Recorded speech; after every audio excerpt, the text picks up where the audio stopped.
commercial market. That's what you want to do. You want to take advantage of commercial, multi-family units. Yep. Any questions around this? I'm good. Very clear. That's good.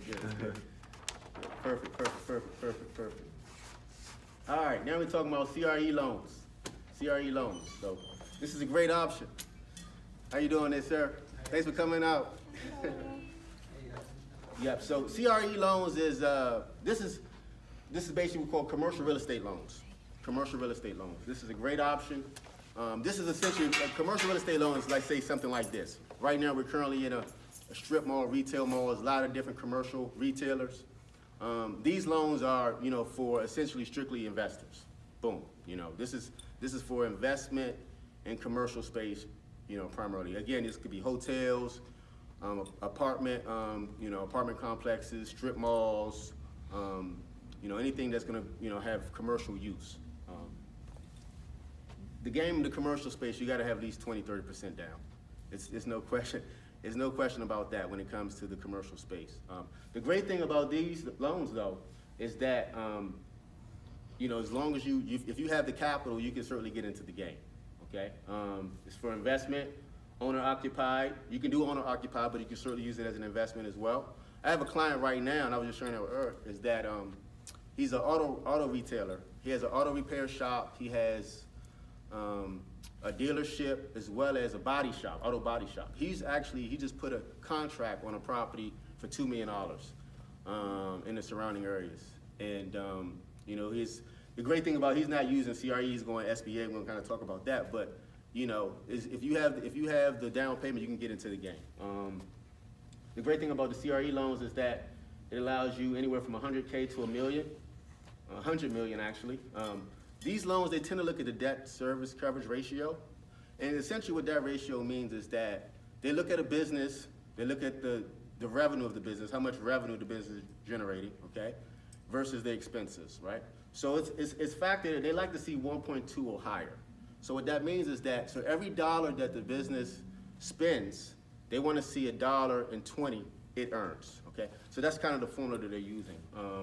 A lot of times when you talk about any commercial business loan, even any type of commercial business loan, they're gonna look at the debt service coverage ratio.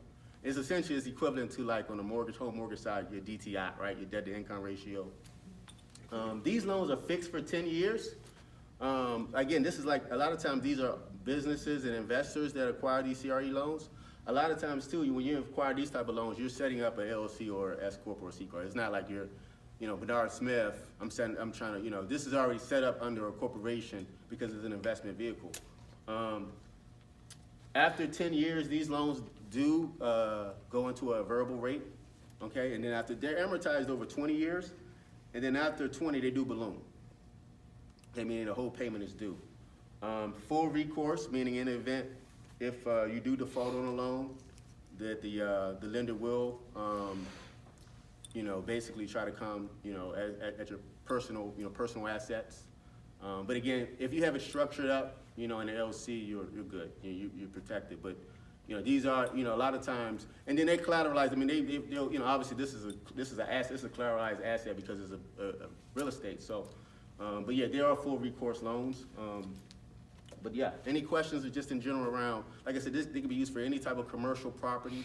The rule of thumb is definitely you got to have at least 20% in the game, between 20 and 30%. I would always say 30% is to be a little bit more conservative than less conservative. Questions? Okay. Yeah. All right. Okay. The SBA 504. Okay. A lot of you probably heard this term before. Basically, the SBA 504. This is actually a loan or a program that goes through our Small Business Administration. It's a federal agency that provides support and assistance for entrepreneurs and small businesses in the country. We all know that statistics show that a thriving business creates thriving communities, right?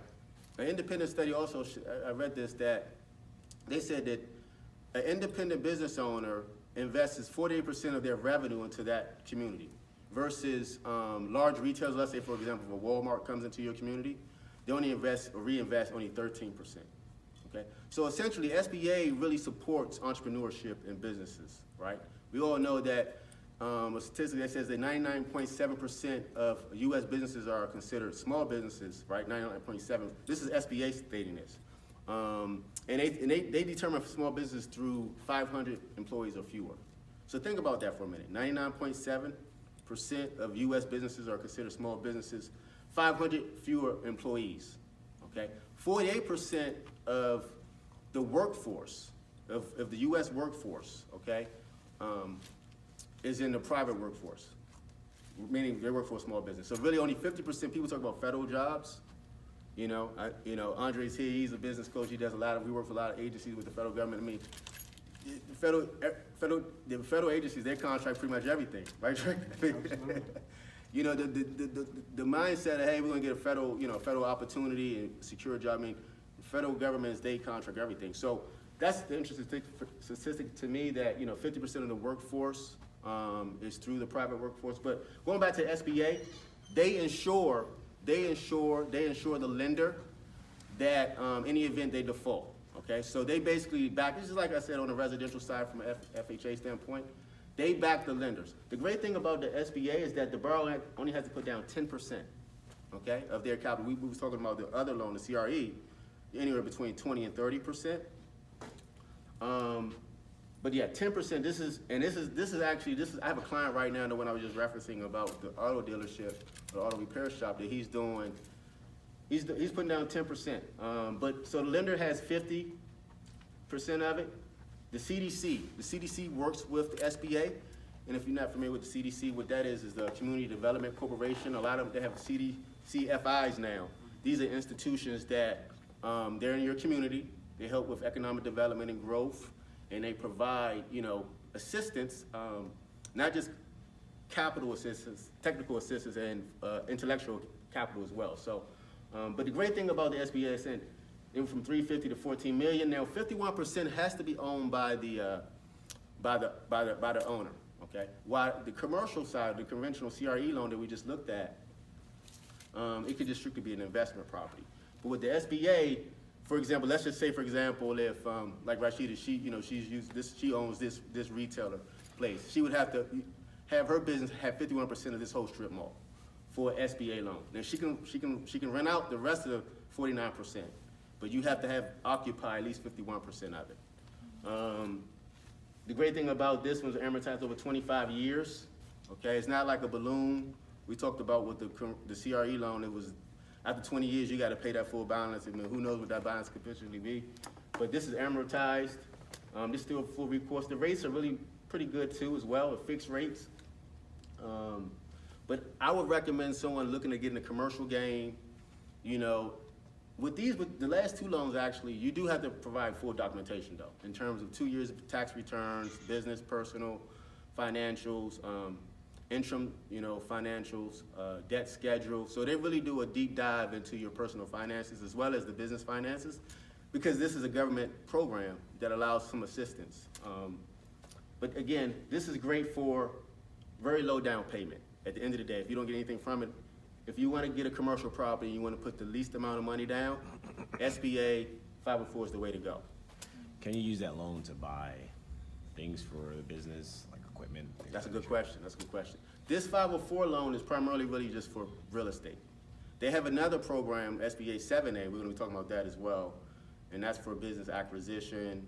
They'll ask for like working capital, business acquisition, lines of credit. So it's basically another solution to the SBA, but they don't call it 504. This is just strictly for real estate purposes, the 504.